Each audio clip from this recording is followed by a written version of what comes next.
So the whole thing is and I would put, and Rush Limbaugh is the one who Manning went after, saying he's just a stooge for Clear Channel, because who else would get 400 million? This is not a mine. He's got more money in the bank than Romney does. Yeah.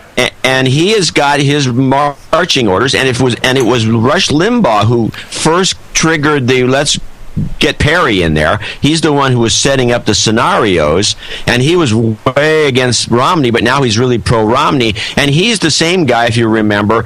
Now, this is a guy supposed to be this big conservative, and he's all, some conservatives got his private jet, but he's a conservative, and he's the guy who put the tinfoil hats on Ron Paul's pictures when he ever talks about Ron Paul on his website. Right. He's got tinfoil. Ron Paul, the only guy is probably the only genuine person in the whole race. I mean, he's honest. Nobody else seems to be, and this whole thing is corrupt. Ron Paul, luckily, is not fouling the works up because he's been marginalized to such extent. In fact, I was watching a local news show where they showed the debate, and they had framed the picture of the debaters to cut Ron Paul out of it on the far right. That's why they put him on the edge, because then you could frame it with John King and then three guys and Paul out, which is like kind of the message. Well, now, the people... Go on. Well, I was going to say, it's so interesting, with all these super PACs, and people have to understand that the rules change for this election, which, of course, as you're demonstrating eloquently, was obvious that we all know that the money eventually goes to the media. I mean, weren't we reading in Advertising Age about 2 years ago how they were predicting a bonanza this year for advertising, and all the media networks were all excited about it, and the trade press has been talking about this for quite a while. Well, how come we're not getting any donations from super PACs? Well, there's no reason for them to give us any money, because we're not. For one thing, we're being honest about the situation and trying to tell these people not to donate anything. Yeah. And this is the reason why Romney should have been. He is the chosen one, and he's the one that's in line to go next, to the same way John McCain was. Yeah. But you can't.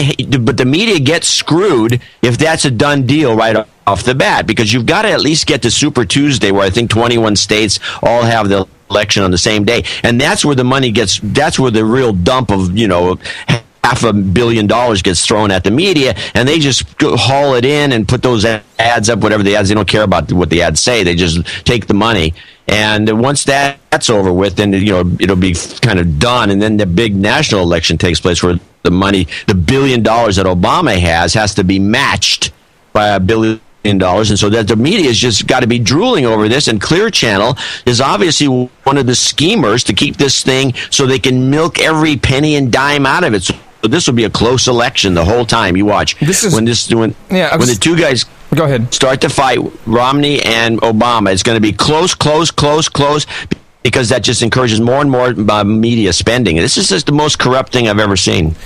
Yeah, it's interesting because that fits very well into the research I've been doing about the White House insider and all these people disappearing and dying and getting indicted surrounding the 2008 election. And one of the things that the White House insider talks about is about all that money, and the story kind of went away. Remember, there was all these questions about campaign finance for Obama coming from foreign countries, and there were bundlers who were apparently Americans living overseas, and they were, of course, only taking money from Americans. But it was all really cagey. It was like $400 million. You remember those stories, John?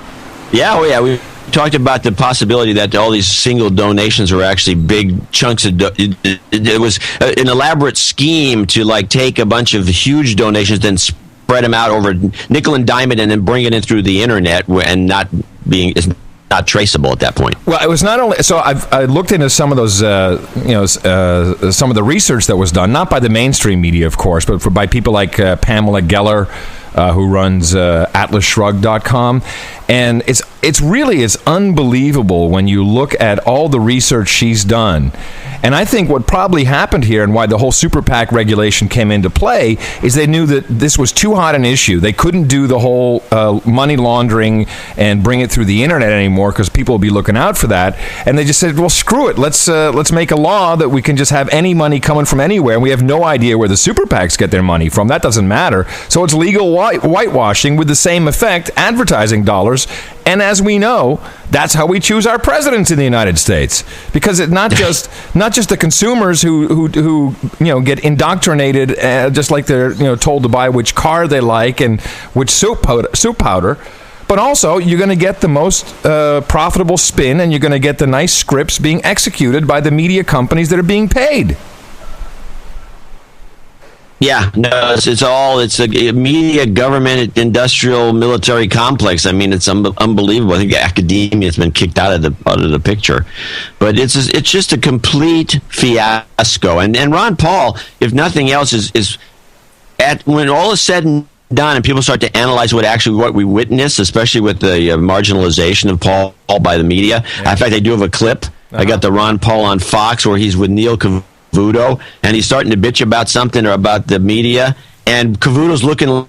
You can't see it on this clip, obviously, but Cavuto's looking left and looking right, and they're yelling in his ear, and he cuts to a commercial, and that's the end of Ron Paul. Where Ron Paul is right now. Congressman, good to have you. Thank you, Neil. Good to be with you. How important is this state for you? Well, it's very important, but it's not do or die. We expect to pick up some delegates as we have continued to do so, and we'll continue on. It's interesting. It is a proportional vote, and along the way, by proportional vote, even if you're second. Wait a minute. What does that mean, John? Proportional vote. What does that mean? Oh, that means if he gets 10% of the vote, he gets 10% of the delegates. Yeah, but it's only like we're not even at 1% of all delegates combined yet, are we? I mean, it's nothing. No, the point is he picks up vote. No matter, he doesn't have to win to get a couple delegates. Okay. Or third, certainly nothing wrong with that. You've been very, very consistent. You could have amassed quite a few delegates, whether or not you get the nomination, and certainly you have a powerful voice. I know you obviously want that nomination, but let me ask you about this process and the extremes.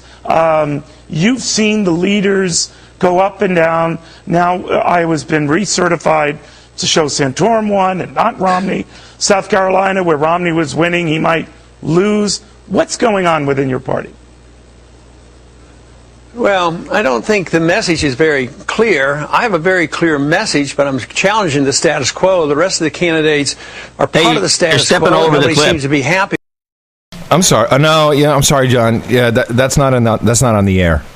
You were just hearing me off the air. I'm sorry. Yeah, okay. I'll continue. Don't worry about it. Because I don't see what difference they're going to make. So their numbers come and go, but if you look at ours, there was one time, not too many months ago, they knew that we had a significant group of people that were interested in what I was doing and having a precise definition of what government should be doing. But the ceiling was always 8 or 9%. Yeah, he's doing okay, but there's a ceiling.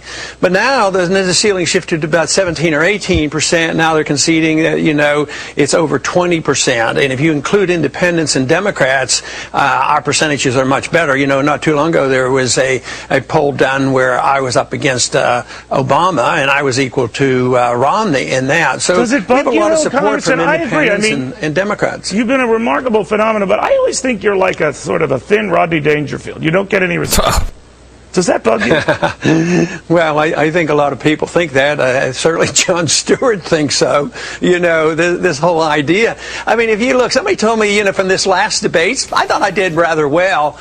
And they went down the number of times they mentioned the other three candidates in the review of the debate. And it was, like 80, 90 times, depending on which it was. I was mentioned one time in all the discussion of the debate after it was over. Right. Now, you might argue I didn't win, or some people argue that I did. You had the juice. But it deserved more than one mention on all the stations. Somebody went and added these all up. Thank you, Thomas. So what's going on here? You're in this media business. Get him off! Shut him off! Cut the commercial! Go, go, go! Oh, man.